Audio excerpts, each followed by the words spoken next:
જૂનાગઢમાં ગિરનારમાં આરોહણ અવરોહણ સ્પર્ધા યોજાઈ છે। જૂનાગઢથી હાલ મહત્વપૂર્ણ વિગતો સામે આવે છે, જ્યાં 16મી રાષ્ટ્રીય કક્ષાની ગિરનાર આરોહણ અવરોહણ સ્પર્ધા યોજાઈ છે। ગિરનારની સર કરવા યુવાન અને યુવતીઓ દોડ લગાવી રહ્યા છે। દેશભરના 9 રાજ્યોમાંથી 506 સ્પર્ધકોએ તેમાં ભાગ લીધો છે। તો પુરુષો માટે 5200 પગથિયા અને બહેનો માટે 2200 પગથિયા રાખવામાં આવ્યા છે। તો આ સ્પર્ધામાં પુરુષો માટે 5200 પગથિયા છે અને બહેનો માટે 2200 પગથિયા રાખવામાં આવ્યા છે। જૂનાગઢમાં ગિરનાર આરોહણ અવરોહણ સ્પર્ધાનું આયોજન કરવામાં આવ્યું છે, જેમાં 16મી રાષ્ટ્રીય કક્ષાની ગિરનાર આરોહણ અવરોહણ સ્પર્ધા યોજાઈ છે। તો દેશભરના 9 રાજ્યોમાંથી 506 સ્પર્ધકો તેમાં જોડાયા છે। ગિરનારને સર કરવા યુવક અને યુવતીઓએ દોડ લગાવી છે।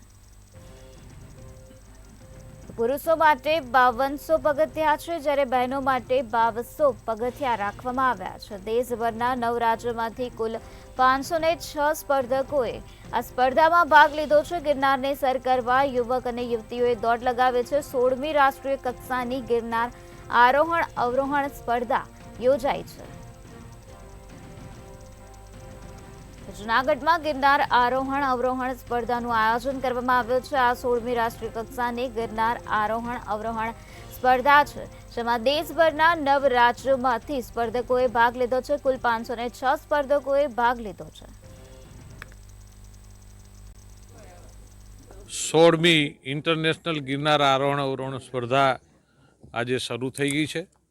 સમગ્ર દેશમાંથી સ્પર્ધકો આ સ્પર્ધાની અંદર ભાગ લે છે।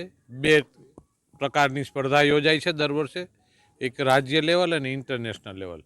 એટલે આજની આ ઇન્ટરનેશનલ સ્પર્ધાની અંદર સમગ્ર દેશની અંદરથી વિદ્યાર્થીઓ અને અલગ અલગ ક્ષેત્રના સ્પોર્ટ્સના લોકો, દીકરા દીકરીઓ ભાગ લઈ અને આ સ્પર્ધા એ ગિરનારની અને દેશની અંદર આ પહેલી સ્પર્ધા હશે કે જે માઉન્ટેનની આરોહણ અને અવરોહણની સ્પર્ધા યોજાતી હશે।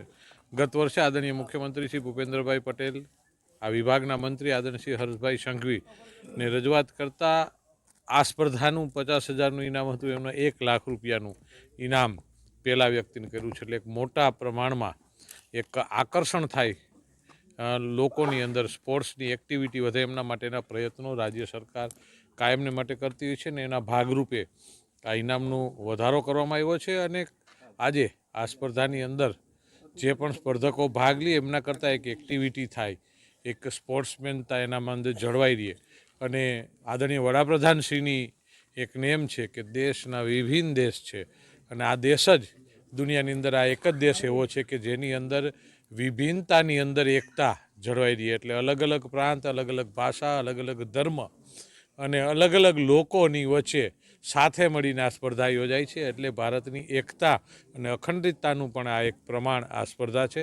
એટલે આ સ્પર્ધાની અંદર અત્યારે સ્પર્ધકો આપણે શરૂ કરી છે। આદરણીય મેયરશ્રી, કલેક્ટરશ્રી, ડીસીએફશ્રી અને સ્પોર્ટ્સના એકેડેમીના સૌ અધિકારીશ્રીઓ અને આ સ્પર્ધાની અંદર અલગ અલગ વિભાગ દ્વારા ખૂબ મોટા પ્રમાણમાં જહેમત ઉઠાવવામાં આવે છે।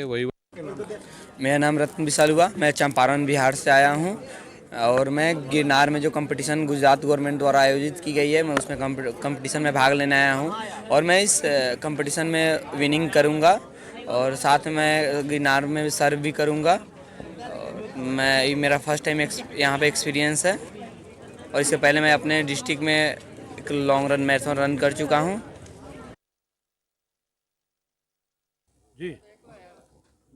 નમસ્કાર, હું એનડીવાળા, જિલ્લા યુવા વિકાસ અધિકારી જૂનાગઢ। ગુજરાત સરકારના રમતગમત યુવા અને સાંસ્કૃતિક પ્રવૃત્તિ વિભાગ ગાંધીનગર દ્વારા આયોજિત અને જિલ્લા વહીવટીતંત્ર જૂનાગઢ સંચાલિત 16મી અખિલ ભારતીય ગિરનાર આરોહણ અવરોહણ સ્પર્ધાનું આયોજન આજરોજ શરૂ થઈ ચૂકી છે। આ સ્પર્ધામાં સમગ્ર ભારતમાંથી સ્પર્ધકોએ ભાગ લીધેલો છે। ગુજરાતના વિવિધ 5 સ્થળો જે આ સ્પર્ધા થઈ હતી ત્યાંથી 1 થી 10 નંબર પ્રાપ્ત કરનાર અને ગિરનારની આ સ્પર્ધામાં 1 થી 25 નંબર પ્રાપ્ત કરનાર ખેલાડીઓ આ સ્પર્ધામાં આજે ભાગ લઈ રહ્યા છે।